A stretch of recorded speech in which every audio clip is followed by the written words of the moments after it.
Bonjour à tous et bonjour à toutes, bienvenue sur une nouvelle vidéo en compagnie de Maître Dioscuros. Amis dresseurs, aujourd'hui on va se replonger dans l'univers de Kalos avec Pokémon X et Pokémon Y. Deux jeux qui ont marqué le tournant de la série sortie en 2013 sur la regrettée Nintendo 3DS. Je dis regrettée parce que qu'est-ce qu'elle était cool cette console! Ces titres ont introduit de nombreuses nouveautés qui ont façonné les jeux Pokémon tels qu'on les connaît aujourd'hui. Et je vous propose d'en parler maintenant en moins de 10 minutes. Déjà, nous allons commencer à parler de la région, tout simplement la région de Kalos, inspirée de la France. La région de Kalos est tout simplement magnifique et esthétiquement la plus belle région de toute la licence Pokémon.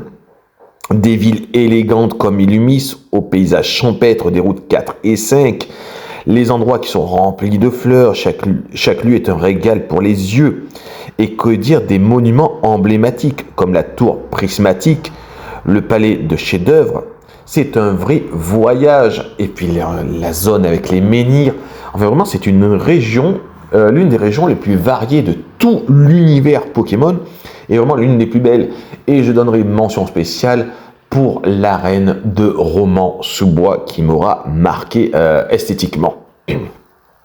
Ça rajoute aussi l'une des choses les plus importantes, l'une des plus grandes innovations de ces jeux et même de toute la licence, c'est bien sûr, et je vous entends déjà le crier, la méga évolution. Un pouvoir incroyable qui permet à certains Pokémon d'atteindre une forme encore plus puissante pendant les combats. Ces méga Pokémon sont non seulement redoutables, mais aussi visuellement impressionnants. Qui n'a jamais rêvé de voir son Dracofeu se transformer en méga Dracofeu X? Je vous le demande. Et je ne vais pas parler que de mon chouchou. Je vais aussi parler de Pokémon qui étaient hyper redoutables en stratégie. Méga Kangourex et Méga Misdibule. Méga Misdibule étant le Pokémon qui frappait le plus fort physiquement de toute la licence à ce moment-là. Je ferai aussi une petite pensée pour Mélovia et son méga Ténéfique, son méga Flagados. Ou même méga Lakazam. Il y a eu tellement de Pokémon hyper cool. Et ça, il faut le souligner. Alors, les nouveaux Pokémon. On va parler d'un truc qui fâche quand même, parce qu'il n'y a pas que des qualités. C'est le jeu qui possède le moins de nouvelles créatures. Ok. Mais c'est une région où les Pokémon sont incroyables, même s'ils ne sont pas nombreux. Du majestueux Xerneas au mystérieux Yveltal, en passant par les adorables Sapero et Fluvetin. Il y en a pour tous les goûts. Et n'oublions pas Amphinobi et Goupplin, des Pokémon emblématiques pour les starters. Amphinobi qui a eu sa popularité en devenant le Pokémon de Sacha dans le dessin animé, et qui a même une forme Sachanobi, mais qui est plutôt réservé à la 7ème génération, mais ça on en reparlera. Pour la première fois dans la série, on peut vraiment personnaliser son avatar, des vêtements, la coiffure, les accessoires, de quoi créer son dresseur unique et stylé pour partir à l'aventure. Et moi, je note aussi que c'est celui qui a le look le plus adulte. Et physiquement, j'adorais pour une fois mon avatar. Alors, il y en a quelques-uns dans Pokémon que j'ai aimé, mais dans l'ensemble, ils ont tous un petit côté enfantin. Bon, moi, ça me gêne pas. C'est un jeu d'aventure, c'est un RPG. Mais vraiment, le look de Calem ou Xavier, comme vous voulez l'appeler, était vraiment génial. Qu'est-ce qu'il y avait aussi de nouveau dans ces Pokémon? Pokémon X et Y ont aussi introduit de nouvelles façons d'interagir avec vos Pokémon. La Pokérécré permet de jouer avec eux, de les nourrir, de les caresser, renforçant ainsi les liens d'amitié. Quant à la Superformation, elle offre un moyen ludique d'entraîner ses Pokémon et d'optimiser leurs statistiques.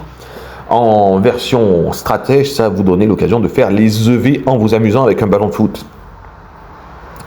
Enfin, le Player Switch System, PSS, on va dire, parce que mon anglais est vraiment catastrophique, il ne s'améliore pas de vidéo en vidéo, servait pour les échanges, les combats en ligne, n'ont jamais été aussi simples. D'ailleurs, on avait à peu près le même système sur Rosa, et je trouve qu'on n'a jamais été aussi... ça n'a jamais été autant optimisé, c'était vraiment pratique. On peut affronter les dresseurs du monde entier, échanger nos Pokémon préférés, et même participer à des combats classés pour tester nos talents. Pokémon X et Y est une vraie révolution en lui-même. Alors oui, bien sûr, il y a des points un peu moins fun. Le Conseil des 4 est le plus faible, enfin la Ligue on va dire, est la plus faible, toute génération confondue. Seul Diantea relève un petit peu le niveau, mais ce n'est pas folichon non plus. Le post-game est quasiment inexistant, vous attrapez quelques légendaires, mais là encore, il n'y a pas grand chose à faire. XY souffre peut-être d'avoir été un jeu incomplet, qui aurait mérité plus, qui aurait mérité une version Z que beaucoup espéraient. Bon, bien sûr, là on a une version qui va sortir bientôt sur Nintendo Switch et Switch 2, Pokémon Légende ZA, mais ça ne reste pas pareil, ce n'est pas vraiment la version Z telle qu'on la voulait. Mais ne boudons pas notre plaisir et profitons de l'expérience de replonger une fois de plus à Kalos et de voir ce que cette région a à nous offrir. En dehors du fait qu'il manquait beaucoup de choses en post-générique, pas assez de nouveaux Pokémon, on revient dessus en disant qu'ils étaient cool les nouveaux Pokémon et que les personnages que l'on rencontrait dedans étaient intéressants, et ça on va pas se mentir. Lysandre est un personnage que je trouve très charismatique et dont en vieillissant on peut comprendre les raisons. Alors attention, je ne cautionne pas un génocide, mais je veux dire dans l'ensemble on peut comprendre qu'il en a eu ras-le-bol des gens par rapport à son vécu. De même, Diantea, même si elle n'est pas la plus forte des membres du conseil qu'on ait connu, a son petit charme comme personnage, même si elle fait partie des champions oubliables. Az était mystérieux et tout. J'ai un peu de mal avec la version qu'il nous propose dans Legend ZA dans le trailer, mais je me rappelle que Az m'avait fait forte impression, ou AZ, vous l'appelez comme vous voulez encore une fois.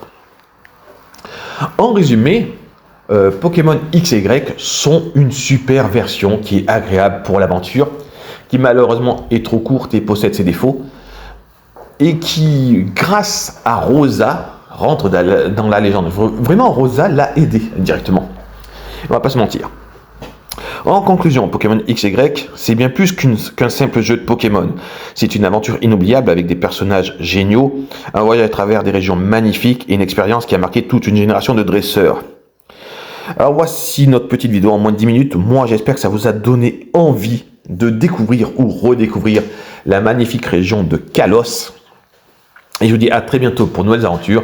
N'hésitez pas à marquer votre ressenti en commentaire. Allez, prenez soin de vous. Ciao, ciao à tous.